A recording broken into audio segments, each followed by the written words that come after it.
Assalamualaikum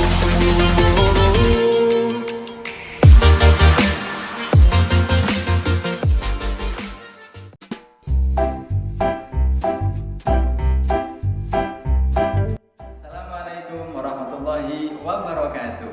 Anak-anakku, bagaimana kabarnya anak-anak di rumah? Mudah-mudahan anak-anak dan keluarga semuanya dalam keadaan baik ya. Belajar di rumah selama masa pandemi ini. Kita semuanya berdoa mudah-mudahan pandemi ini segera berakhir. Amin Allahumma amin. Baik anak-anak, ketemu lagi dengan Ustadz Aziz. Kali ini kita akan belajar tentang tema 3, subtema 2, pembelajaran yang ketiga. Namun sebelumnya kita mulai dengan bacaan bismillah bersama-sama. Bismillahirrahmanirrahim. Baik anak-anak, kita simak video ini sebagai pengantar pembelajaran kita pada pagi ini.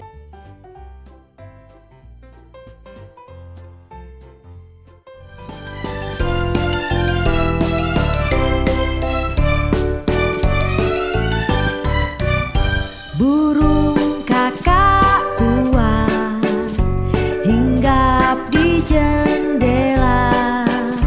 Nenek sudah tua, giginya tinggal 2. Trek dung la la la.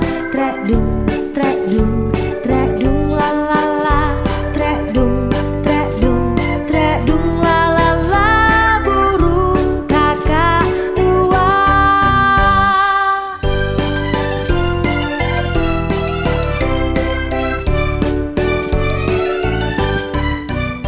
Demikian tadi anak-anak video tentang lagu Burung Kakak Tua.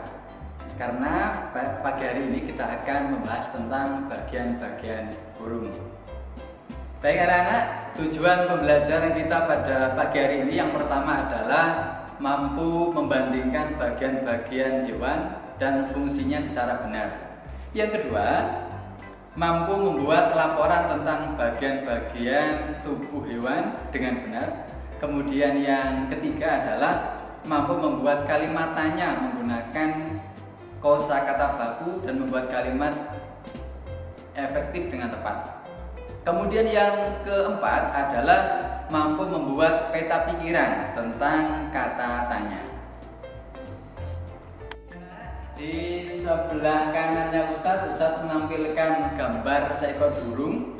Ya, coba kalian amati mulai dari atas sampai bawah. Itu ada bagian kepala, kemudian ada mata, kemudian ada paruh, kemudian ada sayap, di belakang ada ekor, kemudian yang paling bawah adalah kaki.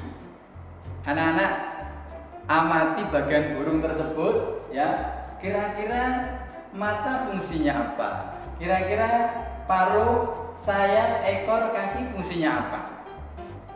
Baik, berikutnya Ustadz menampilkan tabel tentang bagian-bagian tubuh burung beserta fungsinya. Silakan anak-anak di rumah membuat tabel seperti ini ya, bentuknya. Ada yang pertama mata, kemudian ada paruh, kemudian ada sayap, ekor, kemudian kaki. Silakan buat tabel seperti ini dan jangan lupa kalian tulis fungsinya. Ya, mulai dari mata fungsinya apa, paruh fungsinya apa, dan lain-lain. Tentu jawaban kalian beragam. Ya, yang pertama coba kalau mata fungsinya untuk apa? Jelas ya, kalian pasti sudah tahu kalau mata itu untuk melihat. Kemudian paruh, ya, jawaban kalian tentu macam-macam. Paruh ini adalah salah satu bagian tubuh burung yang digunakan untuk mengambil makanan atau mengunyah makanan. Berikutnya ada sayap ya. Sayap ini adalah bagian burung yang digunakan untuk alat gerak yaitu terbang. Kemudian berikutnya yaitu ekor.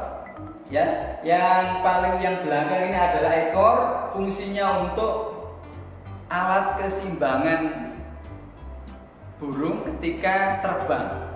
Berikutnya ada cakar ya, dan kaki sekaligus, dan kaki kemudian bagiannya ada cakar di sini. Ini adalah selain untuk alat gerak berjalan ketika di tanah atau hinggap di atas pohon, cakar dan kaki ini fungsinya adalah untuk mencengkram mangsa. Ini bagi burung yang pemakan hewan, ya. Kemudian keseluruhan anak-anak nanti tuangkan dalam tabel ini dan diisi sesuai dengan kalimat kalian masing-masing.